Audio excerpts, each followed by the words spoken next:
اور اس قوم کو چاہیے کہ جو ان کو لوٹنے والے ہیں نا ان پر پھول نہ پھینکا کریں.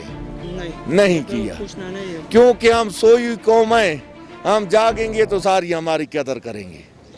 السلام علیکم. وعلیکم السلام. کیا نام ہے آپ کا؟ میرا نام اشتیاق احمد. مجھے بتائیں یہ جو آج کل مہنگائی چل رہی ہے اس کے حوالے سے آپ کیا کہنا چاہیں گے؟ اصل بات ہے نا, جو مہنگائی ہے نا یہ ہماری تاجر برادری نے خود کر رکھی ہے. آج میں نے ملتان سے 10 پیٹیاں منگوائی ہیں. کس چیز کی بیٹی؟ آم کی. 150 کی پیٹی میرے گاؤں تک پہنچ آئی ہے. اسلام آباد منڈی میں وہ 350-400 کی ہے. ادھر دکانوں پر جاؤ تو ریٹ ہے 150 روپیہ, 120-30. وہ کرایہ لگا لیا ہوگا نا انہوں نے اوپر. کرایہ میں نے آپ کو کہا نا, اسلام آباد سے زیادہ کرایہ میرے گاؤں تک لگتا ہے. تو پیٹی مجھے کس طرح ملی ہے جو کرایہ سمیت 150 پہنچی ہے. اتنی بھائی 200 کی ہو گئی, 50 روپے پیٹی پر کرایہ کر دیں تو پھر 300-400 کی پیٹی سبزی منڈی سے لے کے آتے ہیں.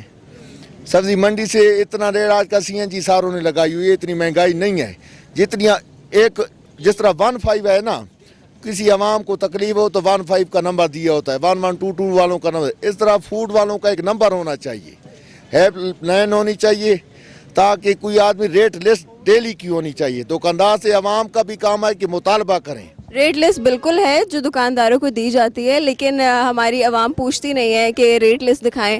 ہماری عوام کا کام ہے کہ ڈیلی کی ریٹ لسٹ پوچھیں, اور دکانداروں نے مہینہ کی ریٹ لسٹ پرانی رکھی ہوئی ہوتی ہیں کہ ریٹ لسٹ وہ لگی ہوئی ہے دیکھ لیں. تو ہماری عوام تکلیف نہیں کرتی. پھر چیخنے چلانے کی یہ مہنگائی اوپر سے نہیں ہے, یہ ہماری پیدا کر دی گئی ہے. آپ کے خیال میں اوپر سے کوئی مہنگائی نہیں آئی؟ اتنی مہنگائی نہیں ہے. 2013-14 میں 120 روپے ہم پیٹرول لیتے رہے ہیں, اور جو ایجنسیوں والے بیچ رہے ہیں نا ملی بھگت سے, وہ 130-35 دیتے تھے, وہ بھی لیتے رہے ہیں. ایسی بات نہیں ہے. پیٹرول اتنا نہیں, یہ ساری جو دوسری ہیں وہ ڈیزل پر لے کے آتے ہیں. ہاں, پیٹرول اتنا نہیں ہوتا. چلیں آپ پیٹرول سے خوش ہیں, مطلب جتنے بھی اس کا ریٹ ہے؟ نہیں, کام ہونا چاہیے. ہاں, اور اس قوم کو چاہیے کہ جو ان کو لوٹنے والے ہیں نا ان پر پھول نہ پھینکا کریں. ہاں, یہ مہربانی کرے, چاہے عمران ہو, چاہے نواز شریف ہو, چاہے آصف زرداری ہو. پاکستان جو بنا تھا نا وہ نہ پنجابیوں کے لیے بنا تھا, نہ پٹھانوں کے لیے, نہ سندھیوں کے لیے, بلوچوں کے لیے, مسلمانوں کے لیے بنا تھا کہ فلاحی ریاست ہوگی, ہر کسی کو حقوق ان کو ملیں گے. ادھر یہ لیڈر جو ان کو تقسیم کر رہے ہیں نا, ایک فلاں ہم ہے پٹھان ہے, ایک کہتے جی یہ پنجابی, پاک کو لگ گیا داغ, ہاں کوئی سندھی بن گیا, ان کو جوتے ماریں کہ ظالموں. کہ محمد مصطفیٰ نے کہا ہے جو تم قومیت اور لسانیت کی بات کرے نا وہ اس طرح دین اسلام سے نکل جاتا ہے جس طرح تیر نکل جاتا ہے. آج کے دور میں جس طرح بندوق سے گولی نکل جاتی ہے, اسلام سے خارج ہو جاتے ہیں. ایک قوم بنو, قوم بن جاؤ گے تو سارے پریشانیاں تم لوگوں کی حل ہو جائیں گی. اور اپنے میں کوئی احساس پیدا کرو, قوم بنو, ورنہ ساری دنیا کے آگے ذلیل ہوتے رہو گے. اللہ آپ کو خوش رکھے. چلیں ایک اور سوال آپ سے کرتی ہوں. جو وزیر اعظم صاحب کا دورہ باہر کا امریکہ کا چل رہا ہے, تو اب جو باہر کے امریکہ کے جو وزیر اعظم ہیں ڈونلڈ ٹرمپ, انہوں نے یہ کہا ہے کہ انڈیا اور پاکستان کی جو بھی مسئلے مسائل چل رہے ہیں, کشمیر کا جو بھی مسئلہ ہے, تو جس قسم کی بھی مدد چاہیے ہوگی ان کی تو وہ کریں گے. تو اس بارے میں آپ کیا کہیں گے؟ امریکہ کی مدد کرنے کو تیار ہے تو پاکستان کے وزیر اعظم کو کھل کے کہنا چاہیے. پاکستان کے وزیر اعظم کو کہنا چاہیے کہ آپ سالس بنیں, یہ لڑائی ایک دن میں ختم, ایک ریفرینڈم کرا لیں کشمیر کے لوگوں سے, اقوام متحدہ کے باہر کے ادارے ریفرینڈم کریں کہ یہ کشمیری خود کیا چاہتے ہیں, پاکستان کے ساتھ رہنا چاہتے ہیں یا ہندوستان کے ساتھ رہنا چاہتے ہیں یا آزاد رہنا چاہتے ہیں.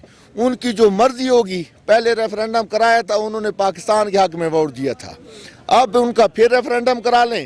اگر وہ پاکستان کے ساتھ رہنا چاہتے ہیں تو ان کو حق دیا جائے. کسی غیر مسلم علاقہ ہو تو ساری تنظیمیں چیخ اٹھتی ہیں, 56 ممالک ہیں اسلامی, وہ کیوں نہیں بولتے؟ ان کو پتہ نہیں ہے. ایک وقت تھا کہ ایک صحابی رسول زخموں سے چور, انہوں نے کہا پانی, اس کے کان میں آواز پڑ گئی, دوسرے نے کہا پانی, دیتا 10 شہید ہو گئے, لیکن ایک نے برداشت نہیں کیا کہ میں پانی پی لوں اور دوسرا تکلیف میں ہو. اس قوم کو چاہیے کہ اپنی تکلیف سارے مسلمانوں جسم کی مانند ہے, جسم کا حصہ کشمیریوں کو سمجھیں, مسلمان ہیں, اور سارے مسلمان مل کٹھے ہو جائے, اس کا بائیکاٹ کر دیں ہندوستان کا، خود بخود دوسرے دن اللہ خیر کرے گا۔ اچھا، آپ کے خیال میں بائیکاٹ کرنے سے جو ہے تعلقات صحیح ہو جائیں گے؟ سارے اسلامی ممالک اگر بائیکاٹ کر دیں نا، سارے پاکستان نہیں، سارے لا الہ الا اللہ محمد رسول اللہ پڑھنے والے ہیں، اور انہوں نے بھی قبر میں جانا ہے، سارے چلے گئے، انہوں نے جانا ہے، تو ان کو اس بات کا حساب دینا ہوگا کہ ہماری بیٹیاں کس حال میں ہیں۔ اور پاکستان کی قوم ہے نا، ان کو چاہیے کہ جب تقسیم ہوئی تھی تو ادھر سے جس حالت میں مسلمان آئے تھے نا، ہماری بیٹیوں کے ساتھ جو ظلم ہوا تو انہوں نے خودکشیاں کر لی، انہوں نے کہا کہ وہاں پاک لوگ رہتے ہیں، ہمارے جسم ادھر لے کے نہیں جانا۔ تو ان قوم کو آپ بتائیں کہ اس پاک دھرتی کو ناپاک نہ کریں۔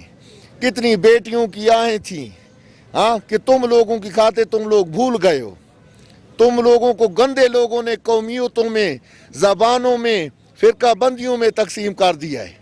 ان گندے لوگوں سے چھٹکارا پاؤ، ایک قوم بن جاؤ، خدا کے بندے۔ مسلمان قوم ہمارے لیے اس دنیا میں بھی کافی ہے، آخرت میں بھی کافی ہے۔ ہماری بیٹیاں جدھر پھر رہی ہوگی، سارے بھائی کہیں گے کہ ہماری بیٹی ہے، کوئی گندی نظر نہیں اٹھائے گا۔ جب یہ احساس پیدا ہو جائے گا نا کہ سارے اپنی بیٹیاں بھائی پھر رہے ہیں، کوئی مجبور ہوگا، اس کو پاکستان میں جس جگہ ہوگا تو مسلمان کا رشتہ ایسا ہے، سارے بھائی اس کی مدد کریں گے۔ ساری جتنی برادریوں کے لوگ ہیں، اپنے گھر خاندان کے رشتہ دار کہتے ہیں یہ اسلام ہے۔ پڑوسی سے زندگی میں کسی نے پوچھا نہیں ہے کہ کھانا کھایا ہے کہ نہیں کھایا۔ ان کا کام ہے جب پکائیں تو طریقے کے ساتھ پڑوسیوں سے کبھی پوچھو، یہ نہ ہو کہ قیامت والے دن جاؤ تو اللہ کہے تجھے تو اتنی چیز دی تھی تو کبھی پڑوسی سے پوچھا بھی نہیں تھا۔ اس نے اچھا کھانا تیل لگا کے منہ پر آ جاتا تھا لیکن بھوکا ہوا ہوتا تھا۔ تمہارا کام تھا پوچھنا۔